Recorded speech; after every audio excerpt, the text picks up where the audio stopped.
ইব্রাহিম আলাইহিস সালামকে আগুনে ফেলানো হচ্ছে।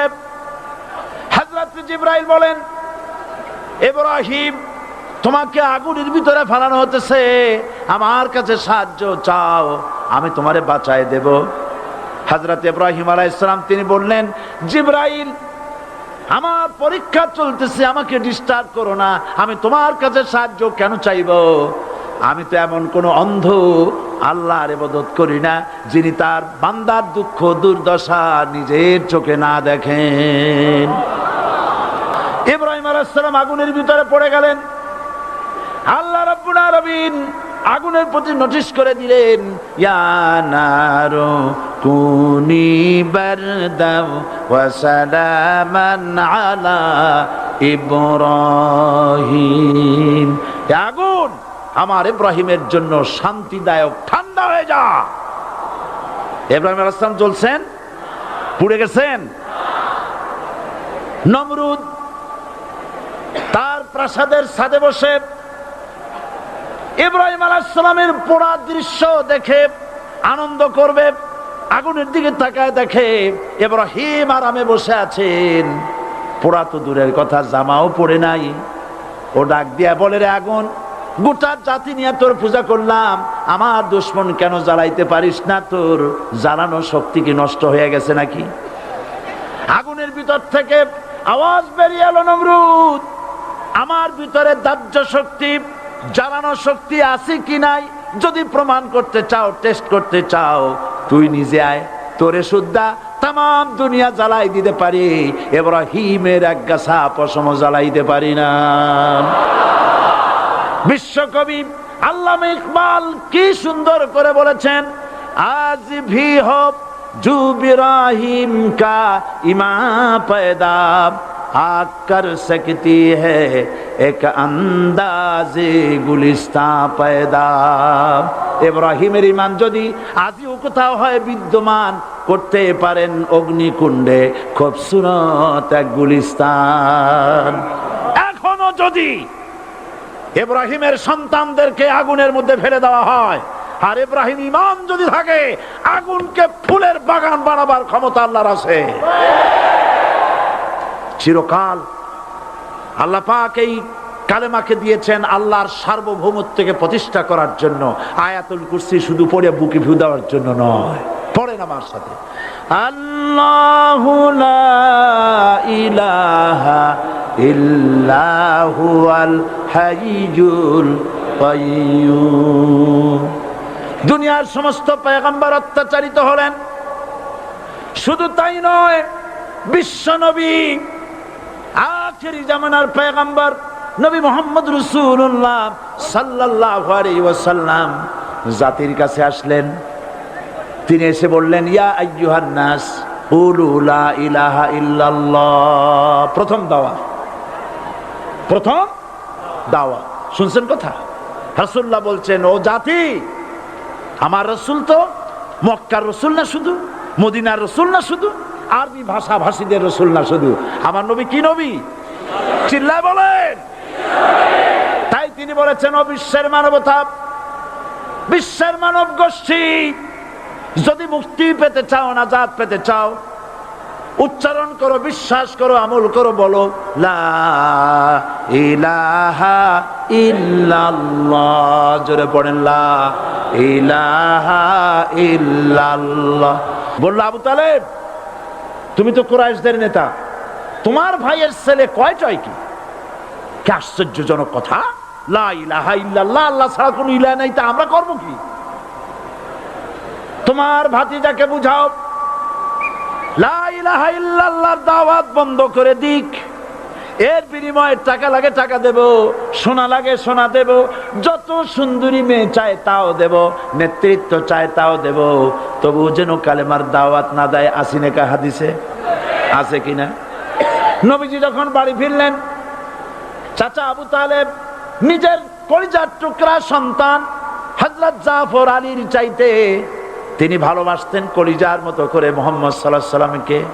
বলছে, বাবা এমন কথা কেন বলো যাতে লোকেরা খেপে যায়? এই কথাগুলি বলো না, ওরা আমার কাছে এই সব প্রস্তাব দিয়ে গিয়েছে। রাসূলুল্লাহ প্রস্তাব শুনে এগ্রি করলেন। জি, আমার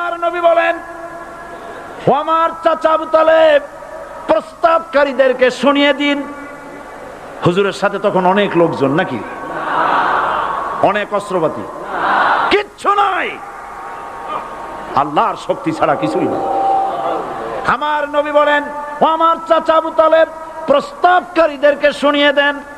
যেটা দেওয়া সম্ভব সেটা তো দূরের কথা, যেটা দেওয়া সম্ভব নয় তাও যদি তারা দিতে পারে আমারে, যেমন আকাশের সূর্যটা ধরে এনে ওরা যদি আমার ডান হাতে তুলে দেয়, আকাশের পূর্ণিমার চাঁদটা ধরে যদি বাম হাতে আমার তুলে দেয়, এর বিনিময়ে এক মুহূর্তের জন্য তাওহীদের দাওয়াত আমি বন্ধ করে দেব না। সুবহানাল্লাহ।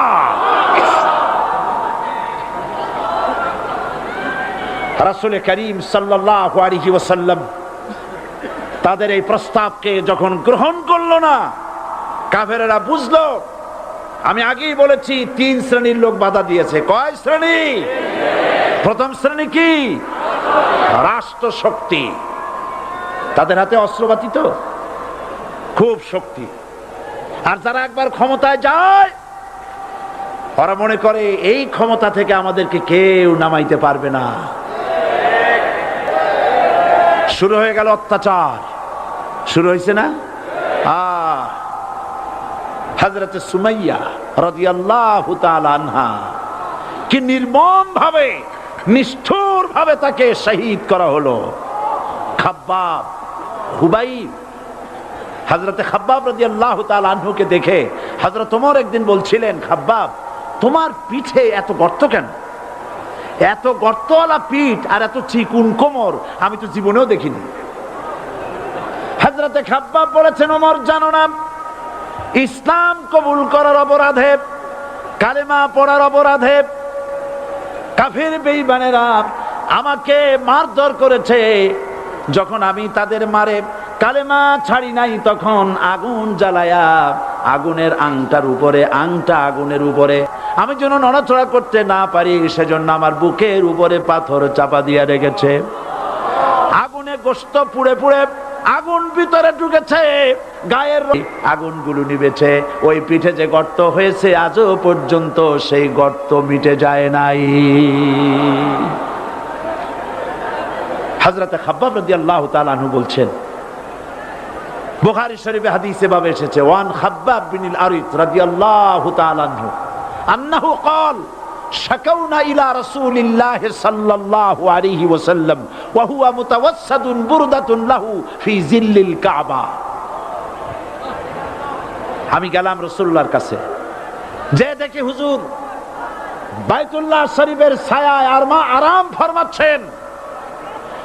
আমি কাছে গিয়া বললাম, আলা তাস্তানসিরু লানা আলা তাদউ লানা ইয়া রাসূলুল্লাহ, হে রাসূল আপনি কি আমাদের জন্য দোয়া করবেন না?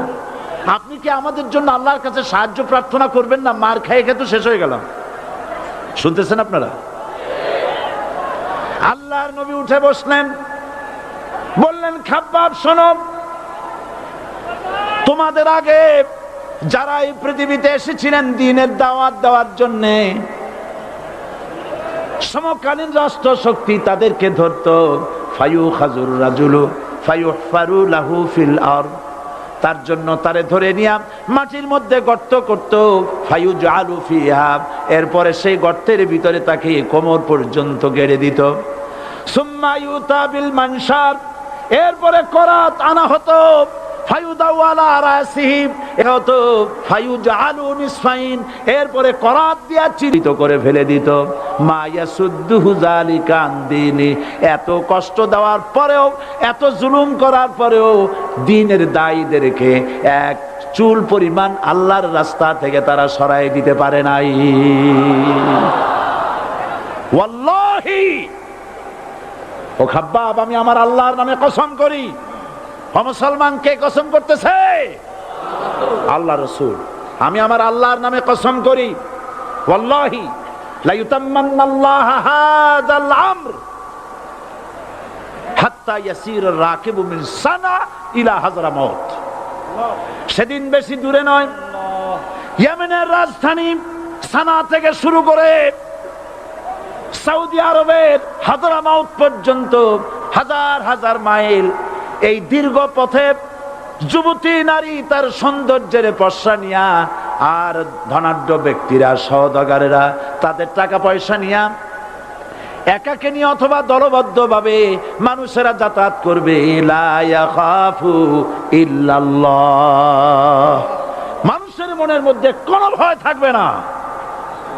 এমন একটা সময় আসবে, ওয়ালাকিন্নাকুম তাস্তাজিলুন, অথচ তোমরা বড্ড তাড়াহুড়ো করছো। তাড়াহুড়ো করো না, অপেক্ষা করো, ধৈর্য ধরো, মার খাও, জেলে যাও, শহীদ হও, আল্লাহর রাজ কায়েম হবেই হবে। সাহাবায়ে কেরাম মার খেলেন, এবার স্বয়ং আল্লাহর নবীর গায়ে হাত তুলল। আবু জাহেল এসে হুজুরকে মারলেন, গলায় চাদর দিয়া এমন জোরে টান মেরেছে, রাসূলুল্লাহ পড়ে গিয়েছেন।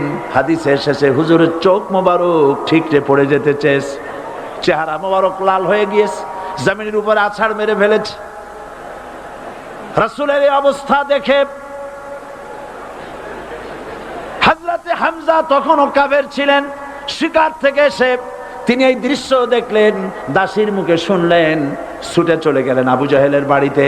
যায় বলে, আবু জাহেল রে, তুই মুহাম্মদ সাল্লাল্লাহু আলাইহি ওয়াসাল্লাম মেরেছিস, বল কেন মারলি? এমন ভালো মানুষ তো জীবনে চোখে দেখি নাই, যিনি কোনো মিথ্যা কথা বলেন না, ভালো ভালো কথা বলেন, এক আল্লাহর গোলামি করার জন্য বলেন। এই সব ভালো কথা বলার জন্যই তুই তারে মারলি নাকি? আরে আবু জাহেল, তুই কি মনে করেছিস মুহাম্মদ সাল্লাল্লাহু আলাইহি ওয়াসাল্লাম তার পিতা আব্দুল্লাহ মারা গেছে বলে মুহাম্মদ সাল্লাল্লাহু আলাইহি ওয়াসাল্লাম এতিম হয়ে গেছে মনে করেছিস নাকি? জেনে রাখ, মুহাম্মদ সাল্লাল্লাহু আলাইহি ওয়াসাল্লামের পিতা আব্দুল্লাহ মারা গেছে, কিন্তু চাচা হামজা তো মরে যায় নাই। হাতের ধনুক দিয়া এমন জোরে আঘাত মারলেন, আবু জাহেলের মাথা দিয়ে বেরিয়ে এলো। হযরতে হামজা ঘরে ফিরে এসে রাসূল করিম সাল্লাল্লাহু আলাইহি ওয়াসাল্লামের মস্তক মোবারক কোলে উঠায় নিলেন, আর বললেন, বাবা, তোমাকে মেরেছে বলে আমি আবু জাহেলের মাথাটা ফাটায় দিয়ে আসছি, তুমি খুশি হও। হুজুর বলছেন, চাচা, কার মাথা ফাটাইছো এইটা বলে আমারে খুশি করতে পারবা না। হযরতে হামজা বলেন, তুমি কি হলে খুশি হবে? হুজুর বলেন, হামজা চাচা গো, আমি খুশি হব যদি একটিবার চাচা তোমার মুখে শুনতে পাই ঈমানের কালেমা। হযরতে হামজা বলেন, মুহাম্মদ সাল্লাল্লাহু আলাইহি ওয়াসাল্লাম, আমি বুঝতে পেরেছি তুমি কোনো সাধারণ মানুষ নও। সাধারণ মানুষ হলে পরে তুমি প্রতিশোধে বিশ্বাসী হতে, খুশি হতে। প্রতিশোধে বিশ্বাসী হও নাই, তুমি অবশ্যই আল্লাহর নবী, কোনো সন্দেহ আমার নাই। তুমি সাক্ষী থাকো, আমি পড়ে নিলাম, লা ইলাহা ইল্লাল্লাহু মুহাম্মাদুর রাসূলুল্লাহ। ঘাবড়াবার কারণ নাই। এর অর্থ এই নাই যে আপনারা কালেমার দাওয়াত দিবেন আর রাষ্ট্রশক্তি আপনারে পিটাইতেই থাকবে, আপনার কোনদিন আপনার সুদিন ফিরে আসবে না। বিষয়টা কি এমন না? আমার আল্লাহর ওয়াদা শুনুন, ওয়ালা তাহিনু ওয়ালা তাহজানু ওয়া আনতুমুল আলাউনা ইন কুনতুম মুমিনিন। মুমিন যদি হও, আমি তোমাদেরকে বিজয় দান করব। সুবহানাল্লাহ বলেন। আজ যদি আমাদের উপরে বিপদ এসে থাকে, তাহলে তার একমাত্র কারণ পূর্ণাঙ্গ ঈমানের অভাব আমাদের মধ্যে রয়েছে, ঠিক কিনা? আজ পৃথিবীতে সব থেকে মার খায় কারা? চিল্লায় বলো। আল্লাহ পাক কোরআন শরীফের মধ্যে বলেছেন, একজন যদি হও ঈমানদার মুত্তাকি, 10 জনের উপরে বিজয়ী হবে। 10 জন যদি হও 100-র উপরে বিজয়ী হবে। 100 যদি হও 1000-এর উপরে বিজয়ী করব। জোরে বলেন সুবহানাল্লাহ। কবি বলতেছেন, ফিজায়ে বদরে পয়দা কুন ফেরেশতে তেরি নুসরত কো উতার সকতে গর্দু সে কতর অন্দর কতর আবি। বদরের মুসলমানদের মতো ঈমান আনো, তাহলে আকাশ থেকে কাতারে কাতারে ফেরেশতা নাজিল করে দিয়ে আল্লাহ পাক তোমাদেরকে সাহায্য করবেন। সুবহানাল্লাহ। সে আল্লাহ আছে না নাই? জোরে বলেন, আছে না নাই?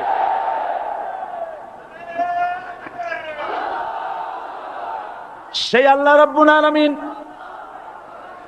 কোরআনে কারীমের ভিতরে আয়াতুল কুরসির মধ্যে বলে দিয়েছেন আল্লাহু লা ইলাহা ইল্লাহুল হাইয়ুল কাইয়্যুম। প্রাণ খুলে সবাই পড়েন, বসা মানুষ দাঁড়ানো মানুষ।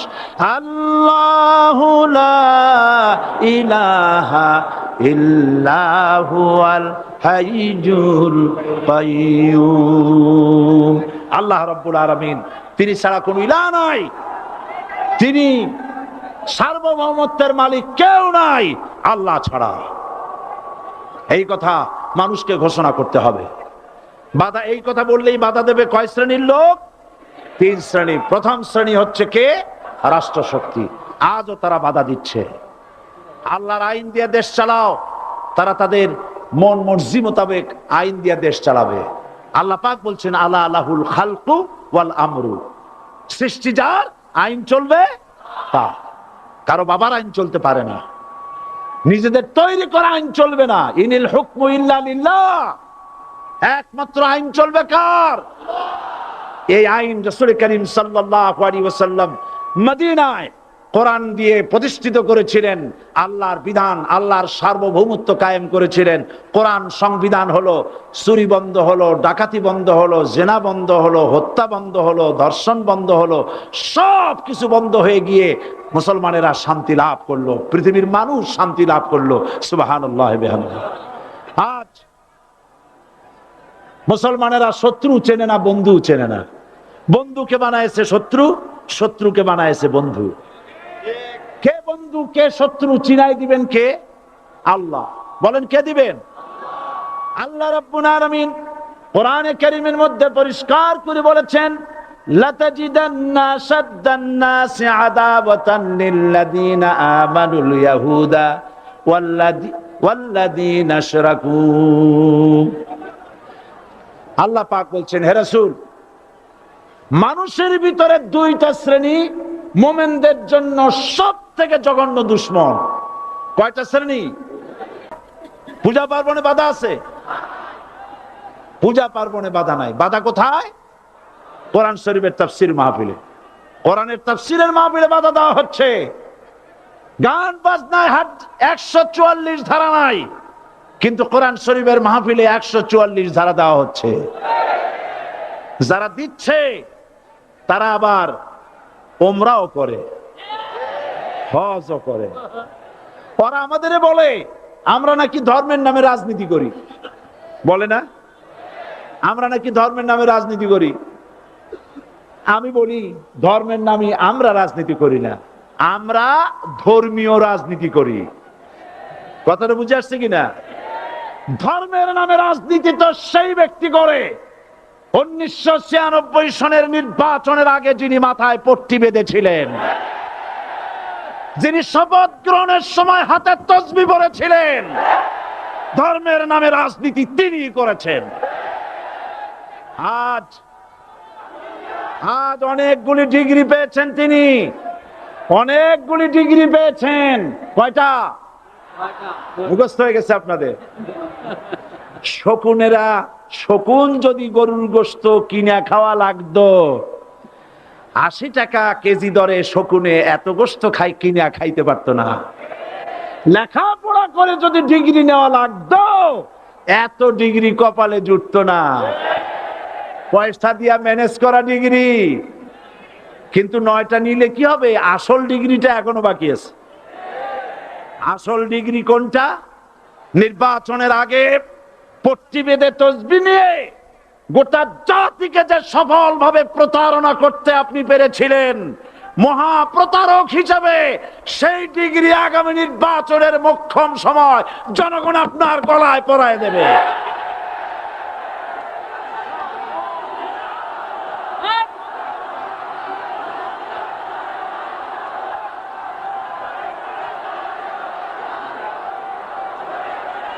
সুতরাং ধর্মের নামে রাজনীতি নয়, আমরা ধর্মীয় রাজনীতি করি। আমরা এই কোরআনের রাজনীতি করি।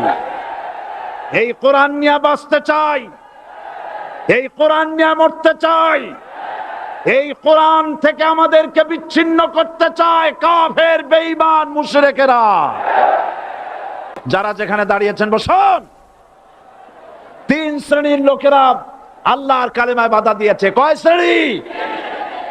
একটা হলো রাষ্ট্রশক্তি, দুই নম্বরে মনে আছে ধনাঢ্য পুঁজিপতির গোষ্ঠী, ওরাও বাধা দিয়েছে। কারণ ইসলামকে বলা হয় পুঁজিবাদের আশ্রয়স্থল। নাউজুবিল্লাহ। সর্বপ্রথম ইসলাম কবুল করেছে কারা? ধনীরা না গরিবরা? কারা? গরিবেরা। সুতরাং ধনাঢ্য ব্যক্তিরা মনে করলো যে আমাদের তো সর্বনাশ হয়ে যাবে, আমরা দাস দাসী ধরে রাখতে পারবো না, আমরা মানুষকে শোষণ করতে পারবো না, যে নতুন কলেমার দাওয়াত আসছে। সুতরাং সরকারের হাতকে তারা পয়সা দিয়া শক্ত করেছে আর বলেছে যত টাকা লাগে এই লোকগুলারে ঠ্যাঙ্গান। আজও আছে কিনা? তা আছে কিনা? তিন নম্বরে বাধা দিয়েছে ধর্মের নামের এক শ্রেণীর কায়েমি স্বার্থবাদী শক্তি, যার সম্পর্কে সূরা তাওবায় আল্লাহ পাক বলেছেন ইন্না কাসীরাম মিনাল আহবারি ওয়ার রুহবান লা ইয়াকুলুনা আমওয়ালান নাস বিল বাতিল ওয়া ইয়াসুদ্দুনা আন সাবিলিল্লাহ।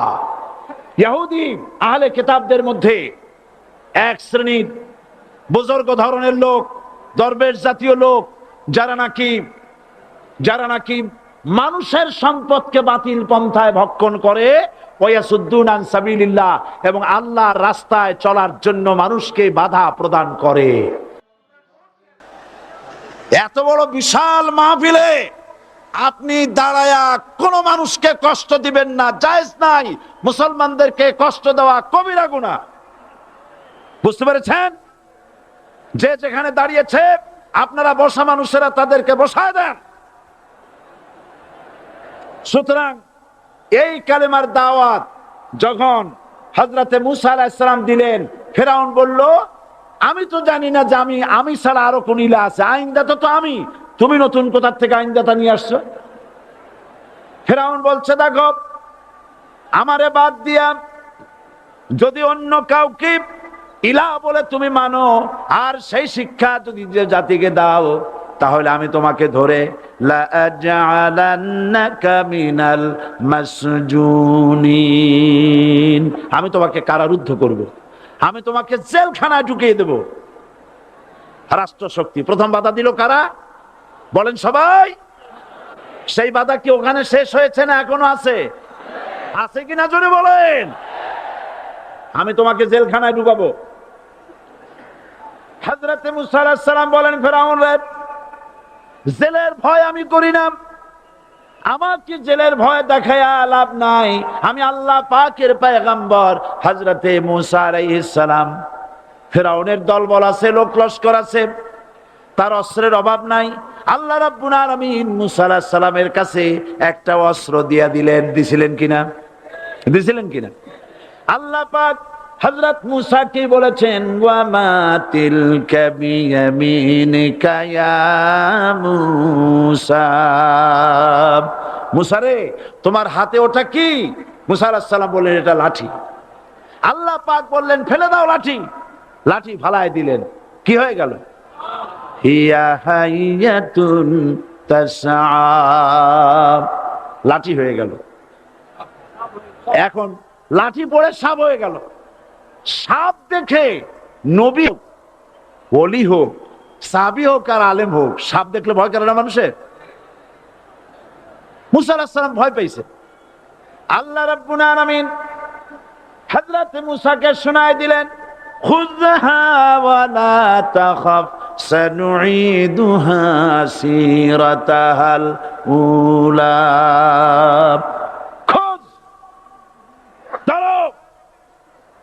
লা তাখাফ, ভয় পেও না। আল্লাহ বলছেন ধরো, ভয় পেও না। ধরার সঙ্গে সঙ্গে স্বাভাবিক অবস্থায় ফিরে আসবে, আবার লাঠি হয়ে যাবে। এখন আল্লাহ বলছেন ধরো। মুসা আলাইহিস সালাম কি ভয় পাওয়া উচিত হবে? উচিত হবে? মুসা আলাইহিস সালাম কি ভয় পাইছিলেন? কারণ হচ্ছে এই দুশমনের শক্তিটা খুব বড়ই দেখা যায়, মনে হয় যেন অনেক বড় কি জানি কি। আল্লাহ পাক বলছেন ইন্না কাইদাশ শায়তানে কানা দাঈফা, শয়তানের চক্রান্ত যতই তুমি মনে করো অনেক ষড়যন্ত্রের জাল বিস্তার হয়ে আছে, আল্লাহ কয় কিছুই না, দাইফা অত্যন্ত দুর্বল। আল্লাহ পাক বললেন ধরো। মুসা আলাইহিস সালাম সাপ ধরলেন, সঙ্গে সঙ্গে লাঠি হয়ে গেল। ফেরাউন বরদাস্ত করলো না, রাষ্ট্রশক্তির পক্ষ থেকে আক্রমণ শুরু হলো। অপরাধ কি? মুসা আলাইহিস সালামের অপরাধ কি? কি অপরাধ? মাশাআল্লাহ, বুঝতে পেরেছেন। অপরাধ হচ্ছে তিনি বলেছেন লা ইলাহা, জোরে বলেন লা ইলাহা ইল্লাল্লাহ। এই কালেমাকে আজ আমরা ভিক্ষার বুলি বানাইছি। এটা হলো সার্বভৌমত্বের বুলি, এটা হচ্ছে আল্লাহ পাকের সার্বভৌমত্বের কথা। আজ আমরা মানুষের কাছে আমরা শুনি, মানুষেরা ভিক্ষা চায়, লা ইলাহা ইল্লাল্লাহ, এক মুঠ চাউল দেন, লা ইলাহা ইল্লাল্লাহ 10 খান পাই দেন। এই হচ্ছে কালেমার জিকির। আবার কেউ কেউ জিকির করতেছে লা ইলাহা আস্তে, ইল্লাল্লাহ জোরে, এমন জোরে কলব সাফ করে, কলব তাতে থাকলেও পারে গেলেও পারে। এই কালেমার এর আঘাত পয়গম্বররা মেরেছেন। হযরতে মুসা আলাইহিস সালাম যখন বলেছেন লা ইলাহা ইল্লাল্লাহ, এই ধাক্কা ফেরাউন বরদাস্ত করতে পারে নাই। দরিয়ায় নীলের ভিতরে আল্লাহ পাক ডুবায়ে শেষ করে দিয়েছেন, দেন নাই? হযরতে মুসা আলাইহিস সালাম তার উম্মতেরা দরিয়ার পাশে বসে দ্বীনি কথাবার্তা বলতেছেন। এমন সময় ফেরাউন, তার শত্রু হচ্ছে মুসা আলাইহিস সালাম। শত্রু কেন? মুসা কি ফেরাউনের পাকা ধানে মই দিয়েছে নাকি? বলেন আপনারা। তার হালের গরু পিটায় মারছে নাকি? অপরাধ হলো তিনি আল্লাহর জমিনে আল্লাহর আইন প্রতিষ্ঠার কথা বলেছেন। এই শুধুমাত্র এই অপরাধে ফেরাউন তার দলবল নিয়ে 3 দিক থেকে আক্রমণ করেছে। মুসা আলাইহিস সালামের উম্মতেরা ভয় পেয়ে গেছেন। তারা বলছেন ইন্না লামুদরাকুন, আমরা পাকড়াও হয়ে গেছি।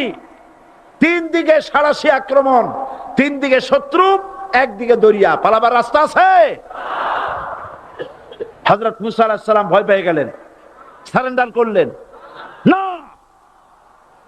হযরত মুসা আলাইহিস সালাম বললেন কাল্লা, কখনো নয়, ভয় পাওয়ার কোনো কারণ নাই। রব্বি সায়াহদিন, অবশ্যই আমার রব আমার জন্য রাস্তা করে দিবেন। ভয় পাইও না, আমার রব রাস্তা করে দিবেন। আল্লাহ রাব্বুল আলামিন হযরত মুসা আলাইহিস সালামকে অর্ডার করলেন, হাতের লাঠি দিয়া দরিয়ার উপরে আঘাত করো। হযরতে মুসা আলাইহিস সালাম দরিয়ার উপর আঘাত করলেন। রাস্তা ছিল দরকার একটার, এক বাড়িতে আল্লাহর হুকুমে লাঠি দিয়ে একটি আঘাত করার সঙ্গে সঙ্গে হযরত মুসার তার সঙ্গী সাথী দরিয়া পার হওয়ার জন্য দরিয়ার মধ্যে দিয়ে আল্লাহ 12টা রাস্তা পয়দা করে দিলেন। সে আল্লাহ আছে না নাই? এত আসতে বলেন কেন? ভয় পাওয়ার কারণ আছে? রাষ্ট্র শক্তি বাধা দিয়েছে সমস্ত নবীদেরকে। কেন? নবীদের চরিত্র খারাপ? জোরে বলে, নবীদের চরিত্র খারাপ? নবীদের চাইতে মাসুম বেগুনাহ উন্নত চরিত্রের মানুষ আল্লাহর আকাশের নিচের জমিনের উপরে আর হয় নাই। তোমরা যে সামনে তাদের পিছনে দৌড়াও, অমুকের সৈনিক, নেতা নেতা করে মরো, এইসব নেতা যাদের পিছনে দৌড়াও, এই নেতাগুলি, আমি জিজ্ঞেস করি আপনাদেরকে, এই নেতাগুলি জীবনে একবারও জেনা করে নাই? এ ব্যাপারে অনুসারীরা আপনারা কি নিশ্চিত? মিথ্যা কথা জীবনেও কয় নাই, প্রতারণা করে নাই, ঠাট্টা করে নাই, বিদ্রুপ করে নাই, মদ খায় নাই, মানুষ হত্যা করে নাই। কিসের নেতা? নেতা হচ্ছেন সেই ব্যক্তি যিনি বলেছেন, ও আমার স্ত্রীরা, ও আমার সাহাবীরা, রাতের আধারে আমার মধ্যে যা আচরণ দেখতে পাও, দিনের আলোতে আমার মধ্যে যা দেখতে পাও, সবগুলি খুলে খুলে মানুষের কাছে বলে দাও। তার নাম বিশ্বনবী মুহাম্মদ রাসূলুল্লাহ সাল্লাল্লাহু আলাইহি ওয়াসাল্লাম।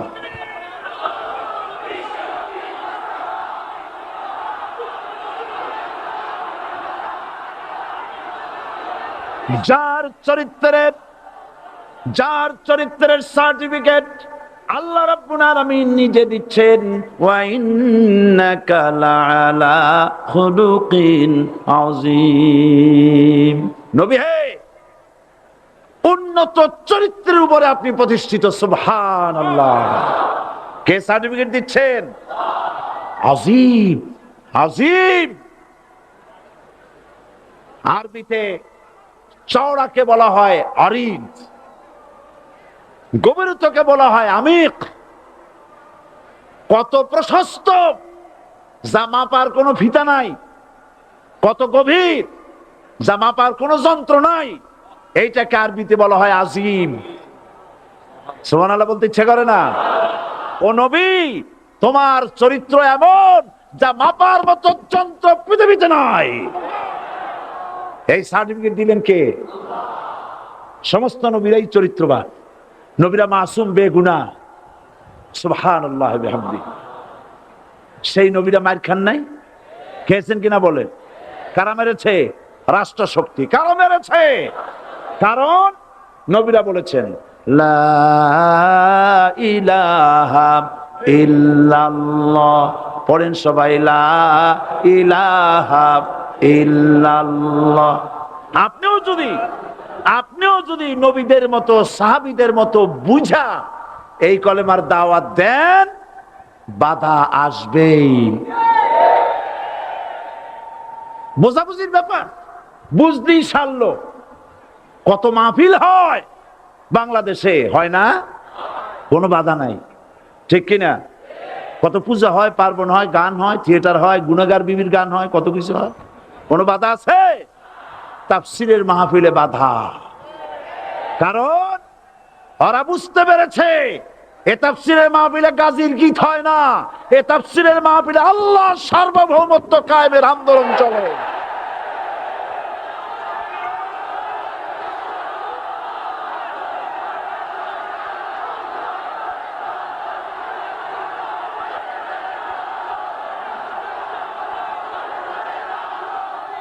এবার দেখুন, এবার কলেমা বোঝেন, কালেমা বুঝুন।